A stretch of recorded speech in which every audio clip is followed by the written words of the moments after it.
테스 2. 마침내 결혼식 날이 다가온다. 감독은 앞날을 예고하듯 빠른 속도로 달리는 2대의 마차를 롱테이크로 촬영하였다. 신랑과 신부는 들러리들과 각각 다른 마차를 타고 교회로 간다. 테스는 마차를 세우도록 마부에게 부탁하고 다른 마차에 탄 엔젤을 불러 세운다. 테스는 엔젤에게 고백할 것이 있다고 말한다. 엔젤이 나도 고백할 것이 있으니 결혼식이 끝나고 첫날 밤에 서로 고백하자고 말하고 테스의 마차를 앞질러서 먼저 교회로 간다. 테스는 신부 드레스를 입고 결혼식을 올린다. 첫날 밤 엔젤이 자신의 과거를 고백한다. 고백의 내용은 런던에서 유부녀와 사랑에 빠졌었고 3주간 관계를 유지하다 잘못을 깨닫고 헤어졌다는 것이다. 엔젤은 이것 외에는 숨기는 것이 없다며 용서를 구한다. 테스는 엔젤의 과거가 오히려 기쁘다는 듯이 용서하고 자신의 과거를 고백한다. 엔젤의 얼굴이 참혹하게 일그러진다. 여기서 토머스 하디는 당시 가장 진보적이었던 마르크스주의자들에 대해 문제를 제기한다. 작가는 마르크스주의자들이 계급 타파와 억압된 착취 노동으로부터의 노동자 해방을 말하면서도 정작 여성을 관습으로부터 자유롭게 풀어주는 문제에는 관심을 보이지 않았다는 것을 비판한 것이다. 엔젤은 저녁도 먹지 않고 밖으로 나간다. 테스가 뒤따라가며 나는 당신을 용서했는데 왜 나는 용서할 수 없느냐? 고 묻는다. 엔젤은 당신은 내가 생각했던 여자가 아니다. 얼굴만 닮았을 뿐이다고 말하며 가정교육을 잘못 받아서 그렇다고 테스의 가슴을 후벼 파는 독설을 내뱉는다. 필자는 초등학교 시절에 테스를 보았기 때문에 작가가 무엇을 주제로 하였는지 잘 이해하지 못했다. 그냥 책을 보고 나서 테스의 팔자가 너무 기구하여 눈이 퉁퉁 불도록 밤새 울었을 뿐이다. 엔젤 클레어는 마르크스주의자이면서도 정작 테스의 순결에 집착한다. 엔젤은 첫날 밤도 치르지 않는다. 테스는 결혼을 무효로 해도 된다고 말한다. 엔젤은 그것은 내가 받아들일 수 없다고 말하며 부모님을 실망시킬 수 없다는 것을 이유로 댄다. 엔젤은 브라질로 떠나 마음이 정리되면 당신을 부르겠다고 한다. 테스는 엔젤이 브라질로 부를 때까지 당분간 친정에 가 있겠다고 말한다. 엔젤은 어려운 일이 있으면 부모님에게 도움을 청하라며 본가에 주소를 준다. 다음 날 아침, 엔젤은 크로스핸드까지 테스를 데려다주고 돌아온다. 이즈가 집으로 돌아가기 전에 테스를 찾아온다. 테스는 친정으로 떠난 뒤였다. 엔젤은 나와 함께 브라질로 떠날 수 있겠느냐? 고 이즈에게 묻는다. 이즈는 주저없이 당신과 함께라면 어디든 따라갈 수 있다고 대답한다. 엔젤이 나를 테스보다 더 사랑할 수 있느냐고 묻는다. 이즈는 당신을 사랑하지만 테스가 당신을 사랑하는 만큼은 아니다고 대답한다. 이어서 이즈는 세상에서 테스보다 더 당신을 사랑할 수 있는 사람은 없다고 말하고 집으로 돌아간다. 엔젤은 이즈의 말에 정신을 차리고 브라질로 떠나서 다시 생각해보기로 한다. 테스는 바로 집으로 가지 않고 노숙을 하며 갈 곳을 찾아 헤맨다. 테스가 노숙하는 씬은 보는 사람을 울컥하게 만든다. 테스는 일단 마리안을 찾아간다. 마리안은 술을 많이 먹어서 목장에서 해고되었다. 테스는 부모님이 실망할 것이 두려워 엔젤이 말한 대로 클레어 목사를 찾아갈까 고민한다. 테스는 마음을 다잡고 마차를 타고 크로스핸드에 내려 엔젤의 본가를 찾아간다. 클레어 목사의 집에는 주일이어서 아무도 없다. 테스는 부츠를 벗어놓고 결혼식에 신었던 단화를 신고 교회로 찾아간다. 마침 예배가 끝나 신도들이 집으로 돌아가는 중이다. 테스는 먼 발치에서 클레어 목사를 보고 그냥 발길을 돌린다.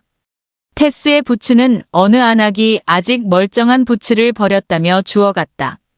테스는 엔젤에게 편지를 보내지만 답장은 오지 않는다. 테스는 마리안에게 부탁하여 순무농장에서 일거리를 찾아 근근히 목구멍에 풀칠을 한다. 영화에는 순무농장 주인이 테스에게 껄떡대는 것으로 나온다. 테스는 농장 주인이 치근덕거리자 마리안과 함께 때려치우고 나온다. 테스와 마리아는 농장을 옮겨가며 밀을 수확하는 농부들의 무리에서 일한다. 19세기 말 영국의 빈농과 소작농들은 지주에게 빌린 돈을 갚지 못해 도시의 공장으로 떠나든가 그것도 못하면 지주들의 농장을 옮겨다니며 수확을 해주고 끼니를 연명했다. 알렉스가 테스를 찾아와 아버지가 위독하다는 소식을 전하고 함께 가자고 한다. 알렉스의 제안을 거절하고 친정에 돌아온 테스는 지독한 가난에 시달린다. 테스의 아버지 존은 죽었다. 존이 죽자 집주인이 나가줄 것을 요구한다. 테스의 어머니가 사정을 하여 겨울을 나고 봄에 집을 비워주기로 한다. 토머스 하디는 더버빌가의 테스에서 소농과 빈농이 몰락하여 농업 노동자로 전락하는 과정을 테스의 역경을 통하여 묘사하였다. 당시 영국의 농지는 소수의 귀족과 신흥 부르주아지가 독점했다. 테스의 원작은 여성의 순환과 농민의 몰락을 그려낸 계급소설이다. 테스가 어려워지자 알렉스가 다시 찾아와 내가 돌봐주겠다며 회유한다. 그 말은 다시 정부가 되어달라는 말이다.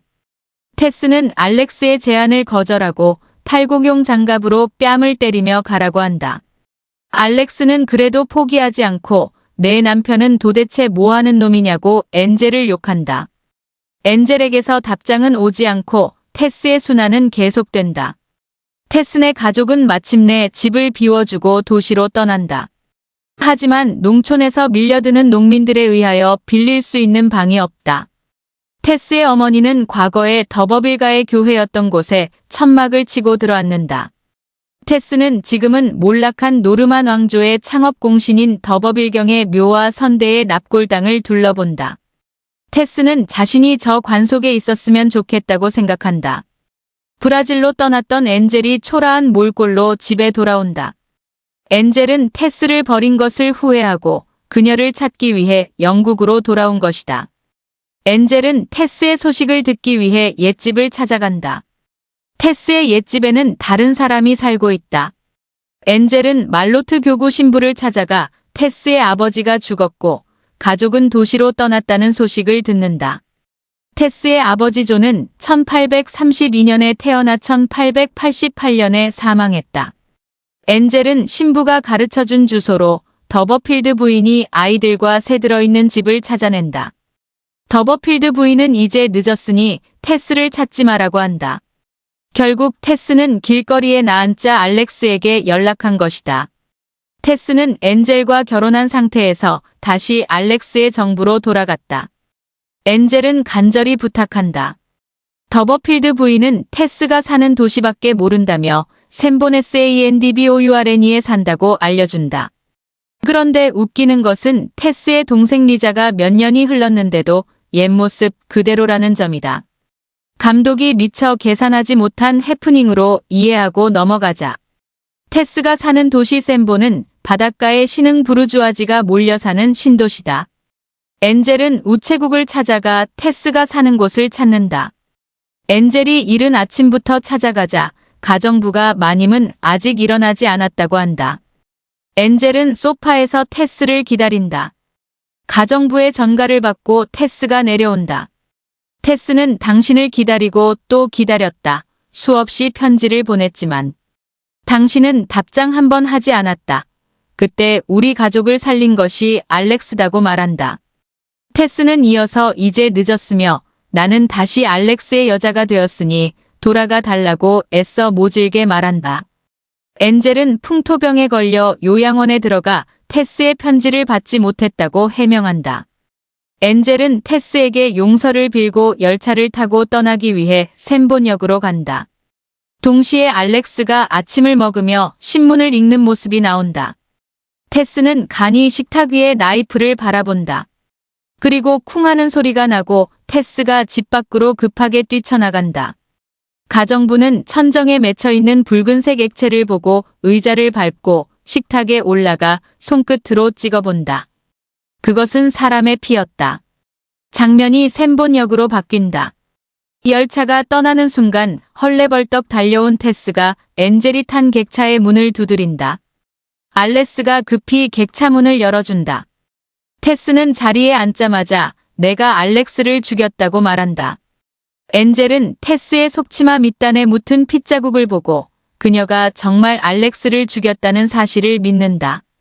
엔젤은 당신이 무슨 일을 저질렀든 나는 당신을 사랑한다고 말하며 테스에게 키스한다.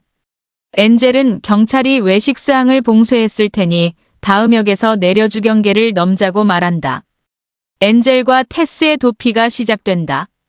엔젤은 북쪽으로 가서 테스를 데리고 국외로 탈출할 계획이다. 두 사람은 노숙을 하면서도 행복하다. 엔젤이 빵과 와인을 사와서 부부는 다리 아래서 식사를 한다. 어느 마을에 새를 놓은 저택이 있다. 엔젤과 테스는 비어있는 저택에 들어가 만찬을 하고 비로소 초야를 치룬다. 감독은 테스와 엔젤이 사랑을 나누는 씬을 공들여 촬영했다. 나스타샤 킨스키의 고전적인 미모와 두 부부의 슬픈 첫날 밤이 보는 이의 가슴을 아프게 한다. 날이 밝았다. 저택을 관리하는 마을의 노파가 침대에 알몸으로 누워있는 엔젤과 테스를 보고 황급히 나간다. 엔젤이 테스를 깨워 이곳을 떠나자고 한다. 테스는 도망가봐야 곧 잡힐 텐데 여기서 경찰을 기다리겠다고 말한다. 엔젤은 절대 당신을 두 번 다시 놓지 않을 것이라며 떠나야 한다고 설득한다. 테스는 삶에 강한 애착을 느끼고 함께 도주하기로 한다. 부부는 노숙을 하면서 영화의 종착점이 되는 스톤헨지에 도착한다. 원작에도 스톤헨지가 나오는지는 기억나지 않았다. 원작을 검색해보니 스톤헨지에서 체포되었다고 나무위키에 소개되었다. 스톤헨지는 영국 선사시대의 유적으로 1986년 유네스코 세계유산으로 지정되었다. 잉글랜드 사우스웨스트 잉글랜드주에 위치하고 있다. 스톤헨지는 원형으로 늘어선 거대한 돌기둥한 상열석으로 솔즈베리 평원의 환상열석을 가리키는 고유명사로도 쓰인다. 스톤헨지는 BC 2000년에서 BC 1500년까지 돌기둥을 세웠다고 한다. 근래에 BC 8000년 전에 나무기둥을 세웠던 흔적이 발굴되어 스톤헨지 토대의 조성은 거의 1만 년 전에 이루어진 것이라는 것이 밝혀졌다. 로만 폴란스키 감독은 원작에 따른 것이지만 엔딩씬의 장소를 기막히게 선택했다. 테스는 선사시대 고대인들이 제물을 바쳤던 커다란 돌 위에서 잠이 든다. 테스는 내가 마치 고대인들의 제물이 된 기분이다라고 말한다. 엔젤은 잠들지 않고 사방을 살핀다. 새벽 안개 속에서 두 명의 기마경찰이 나타난다. 엔젤은 테스를 깨워 도주하려고 한다. 경찰이 이곳은 사방으로 포위되었다고 말한다. 사방에서 기마경찰이 포위망을 좁혀온다. 엔젤은 조금만 더 자도록 해달라 부탁한다. 경찰은 고개를 끄덕인다. 이어서 기마경찰에 체포되어 압송되는 테스와 그녀 옆에서 함께 걸어가는 엔젤의 모습이 나온다. 자막으로 테스는 웨식스의 주도에서 교수형에 처해졌다고 나온다. 원작에는 테스가 사형당하기 전에 동생 리자와 결혼해달라고 부탁한다. 엔젤이 테스의 교수형 집행을 지켜보고 언덕길을 내려가다 키는 더 크고 테스와 닮은 처녀를 보고 리자라는 것을 알아본다. 엔젤이 리자와 함께 언덕을 내려간다.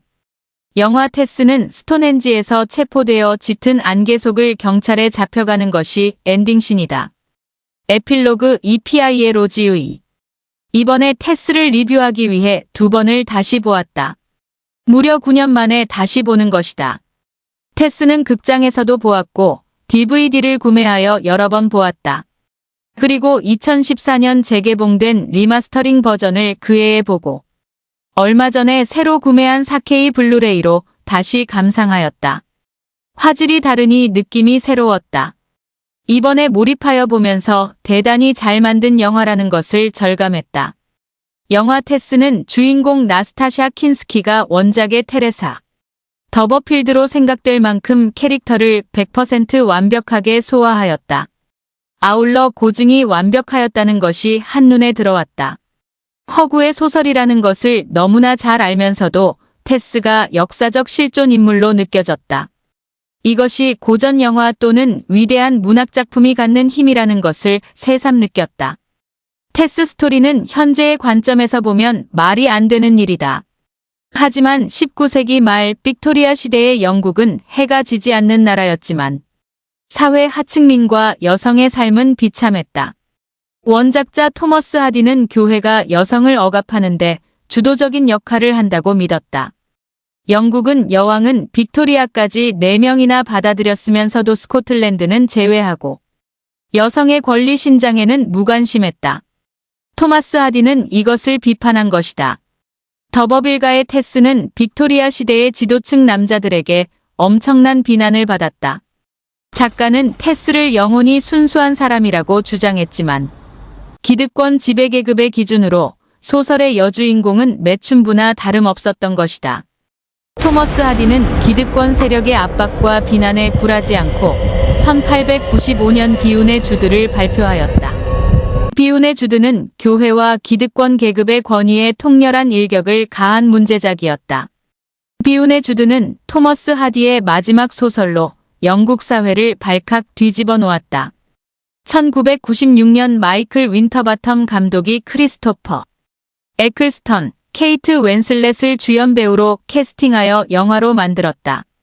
현재는 토머스 하디의 작품 중 테스와 함께 가장 뛰어난 걸작으로 평가되고 있다.